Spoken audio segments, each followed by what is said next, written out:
Pour devenir une bonne pianiste, il faut être patiente et appliquée. Marie Montpetit, de la musique aux oreilles. Les médias nous rapportent un bilan routier de plus de 20 victimes d'accidents, 20 décès pour les 2 semaines de la construction. Or, dans ce genre de situation-là, les témoins de ces accidents peuvent jouer un rôle qui est important en sachant comment réagir, mais évidemment, sous le choc, on ne le sait pas toujours. Donc, on va recevoir les conseils du docteur Mathieu Toulouse, qui est traumatologue, spécialiste en médecine d'urgence pour, si on se retrouve dans cette situation-là, sur une route, qu'on est témoin d'un accident, qu'on est présent sur un site d'accident, qu'est-ce qu'on peut faire? Bonjour, docteur Toulouse. Bonjour. Merci d'être avec nous, puis particulièrement dans le contexte où le bilan, justement, est très, très lourd. Hein. Comme je le disais, c'est le pire bilan routier des 10 dernières années. Il faut remonter à plus de 10 ans pour avoir un bilan qui est aussi lourd. À quel point les témoins d'un accident peuvent jouer un rôle important quand il y a des situations d'urgence, quand il y a une collision? Ben, ils peuvent faire une assez grosse différence. Puis en fait, là, moi, ce que je peux vous dire d'entrée de jeu, c'est que ce qu'il faut garder en tête, c'est que ce qui va aider le plus les gens qui sont victimes de blessures traumatiques graves, c'est d'arriver le plus rapidement possible dans un centre hospitalier spécialisé pour qu'on leur prodigue des soins définitifs. Fait que, s'il y a un principe de base dont il faut se rappeler, c'est celui-là, favoriser l'arrivée du patient à l'hôpital le plus vite possible.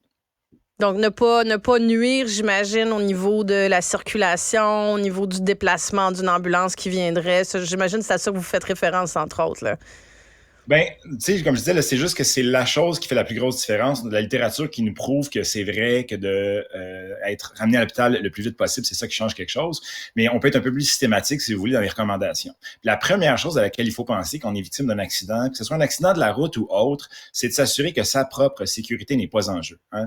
S'il est arrivé quelque chose, ça se peut que la cause de l'accident soit pas évacuée, ça se peut qu'il y ait encore une situation dangereuse. Puis il faut pas s'exposer indûment. S'arranger pour ne pas avoir deux victimes alors qu'il n'y en a qu'une seule, c'est toujours une bonne idée parce que ça va alourdir la tâche indûment pour les gens qui seront appelés comme premiers répondants. Puis aussi, ça va nous mettre en échec. On ne pourra pas aider la personne qui en a besoin. Donc, la première chose, je dirais, c'est de s'assurer qu'on se met soi-même pas en danger. Par exemple, là, si l'accident est sur l'autoroute, se rappeler qu'on est sur le bord d'une autoroute, même si on se range dans l'accotement, il y a des voitures qui passent à très haute vitesse. La deuxième chose à laquelle on peut penser, c'est de voir si la personne qui a été victime d'un accident ou d'une blessure n'est pas en danger imminent. Hein. Le principe de base, c'est qu'on dit de ne pas déplacer les gens qui ont eu une blessure grave ou qui ont été victimes d'un grave accident. Mais comme tous les principes, il y a des exceptions. Puis une personne, par exemple, qui serait écrasée par sa moto ou qui aurait la tête dans l'eau, ben ça vaut la peine d'aller l'aider, puis on peut déroger. Là. Le but de pas déplacer la victime, c'est de pas causer des lésions secondaires. Mais une personne qui pourra pas survivre si on n'intervient pas, c'est tout à fait défendable d'intervenir. Ben, c'est un peu ça, j'imagine, la question. Seulement si c'est sécuritaire. Bien, c'est ce que j'allais vous demander, docteur Toulouse aussi. Je peux comprendre quand dans ce genre de situation-là, c'est ce qu'on a entendu beaucoup, de pas déplacer, de pas toucher nécessairement la victime. Comment on s'assure de ne pas nuire, dans le fond? Comment on détermine est-ce qu'on aide pas? Qu'est-ce qu'on peut faire? Ben moi, je dirais pas ne pas toucher. Ça, c'est un peu extrême de dire qu'on devrait pas toucher la victime. Comme je vous dis, a priori, on déplace pas la personne, sauf si on a l'impression qu'elle encourt un danger imminent. J'ai donné quelques cas de figure, il y en a d'autres qui sont envisageables. Puis le risque, en fait, quand on déplace une personne, c'est de causer une blessure secondaire. Puis la chose qu'on a le plus en tête, c'est les gens qui ont des fractures au niveau du rachis, de la colonne vertébrale. En déplaçant une fracture instable, on a peur de causer une atteinte médulaire, de causer une blessure qui est peut-être pas là ou d'en aggraver une qui est présente. Mais si la personne est en danger imminent, le risque de l'aider supplante de loin le risque de nuire. Donc, je pense que c'est un des cas où on peut déroger à ce principe-là. Un autre cas qu'on peut envisager, c'est la personne qui aurait eu, par exemple, un trauma crânien sévère, qui se met à vomir, puis dont l'état de conscience est altéré. Mais la tourner délicatement sur le côté, en essayant de tourner tout le corps pour lui permettre de vomir vers l'extérieur et non pas d'aspirer ses vomissements dans ses poumons, c'est une autre chose qui est défendable parce que ça aussi, ça peut mettre en péril la survie de la personne ou causer beaucoup de problèmes en avant. Est-ce qu'il y a des... Est-ce qu'il y a des questions, docteur Bouchard, justement, dans l'interaction, si c'est un patient une personne, en fait, qui est consciente, est-ce qu'il y a des questions à privilégier dans la première interaction? En fait, la personne qui est là, qui a été victime d'une blessure, on peut lui demander comment ça va, s'il y a de la douleur, mais verbalement, la chose qu'on peut faire le plus, c'est de la rassurer. C'est pas par un échange qu'on va vraiment être capable de faire une grosse différence.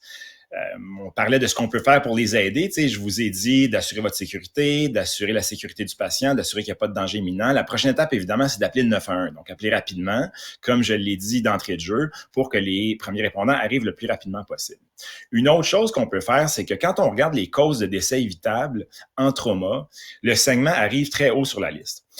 Il y a deux types de saignements, là, ou deux grands types de saignements, si on veut. Les saignements internes, comme par exemple une personne qui aurait eu un trauma abdominal sévère, qui a une lacération de la rate, puis qui saigne dans son abdomen. Ça, évidemment, on peut rien faire, malheureusement, pour aider ce patient-là. Il a besoin d'être ramené à l'hôpital pour avoir une chirurgie ou un traitement là, endovasculaire.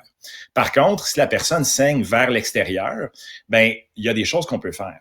Puis, vous aviez dit, il faut éviter de toucher le patient. Je dirais que ça, c'est clairement une exception. On peut faire des choses pour arrêter un saignement. Puis la chose la plus simple, si on n'est pas formé du tout, c'est de faire une pression directe sur une plaie qui saigne activement. Il y a des vies qui sont sauvées par ça. Tellement qu'aux États-Unis, tristement, là, suite aux nombreuses tueries qu'il y a eu dans les écoles primaires et secondaires, il y a un groupe de chirurgiens qui a mis sur pied une campagne qui s'appelle Stop the Bleed.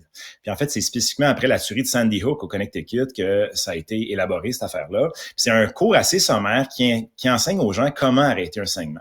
Il y a certaines mesures là, qui sont enseignées, puis on s'était dit, après la tuerie de Sandy Hook, qu'il y a certains des décès qui auraient pu probablement être évités si les gens avaient su comment réagir.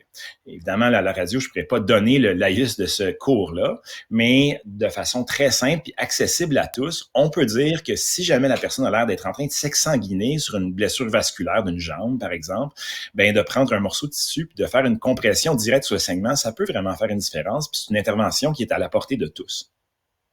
Est-ce que, puis ça m'amène à vous demander d'ailleurs, puis je présume que vous avez peut-être un avis là-dessus, là, Dr Toulouse, est-ce que c'est, tu sais, par exemple, les cours là, de premiers soins, de RCR, est-ce que c'est quelque chose qui devrait être mis de l'avant, justement pour qu'on soit familier avec ces réflexes-là, comment réagir dans ce genre de situation? C'est sûr que ces cours-là sont super bénéfiques. Puis, bon, il y a différents types de cours. J'ai parlé de la campagne Stop the Bleed qui existe maintenant au Canada. Là. Les gens peuvent faire une petite recherche Google puis voir que ça existe maintenant, la formation Stop the Bleed au Canada. Puis ça, c'est vraiment pour quelque chose d'assez pointu, là, le saignement traumatique.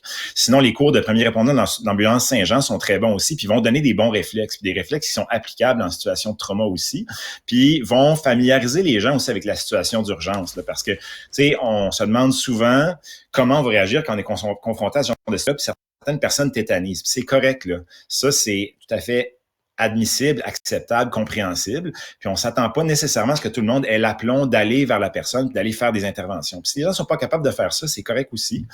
L'important, c'est qu'ils se rappellent, comme je l'ai dit, de garder leur sang-froid puis d'appeler le 911 le plus vite possible. Ils sont capables de surmonter cette crainte-là. Une chose que les gens peuvent se dire, c'est qu'en étant prudents puis en respectant les recommandations que j'ai données, les chances de nuire aux patients ou à la victime sont très faibles, puis les chances d'aider sont quand même significatives. Fait que, en s'en tenant aux petites choses que j'ai mentionnées, les gens peuvent vraiment donner un coup de main puis voir faire une différence pour diminuer l'ampleur des blessures ou même sauver une vie.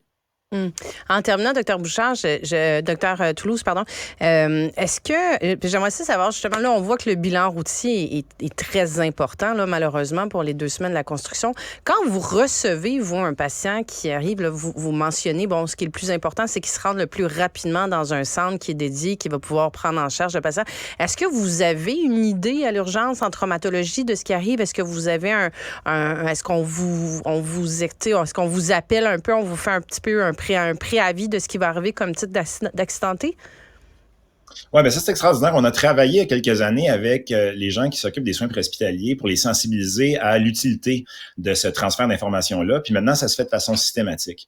Et je vous dirais que ça fait vraiment une très grosse différence là, à plein d'égards. Là. Nous, on a dans mon centre hospitalier, puis c'est comme ça dans les autres centres tertiaires de trauma au Québec aussi, une espèce de mécanisme d'activation. Quand on reçoit un préavis d'une blessure qui est de toute évidence très grave, ben il y a plusieurs choses qui se mettent en branle. Ça va même jusqu'à dire au scan de se rendre disponible, le chirurgien est avisé, la banque de sang est avisée aussi qu'on pourrait peut-être avoir besoin de produits sanguins. Et nous, même concrètement, on se prépare. On a une idée du type de blessure qu'on attend, puis il y a des fois du matériel qu'on prépare spécifiquement orienté vers la prise en charge de la blessure attendue. Fait que oui, ça fait une super grosse différence, puis ça me permet de mobiliser les choses, puis d'être prêt, puis d'attendre le patient. Fait que c'est vraiment quelque chose de super utile, puis c'est un gain important qu'on a réussi à faire dans les dernières années. Docteur Toulouse, traumatologue spécialiste en médecine d'urgence à l'hôpital du Sacré-Cœur. Merci d'avoir pris le temps de venir nous informer les auditeurs de comment réagir en cas de situation d'accident routier notamment. Merci beaucoup. Merci à vous. Bonne fin de journée.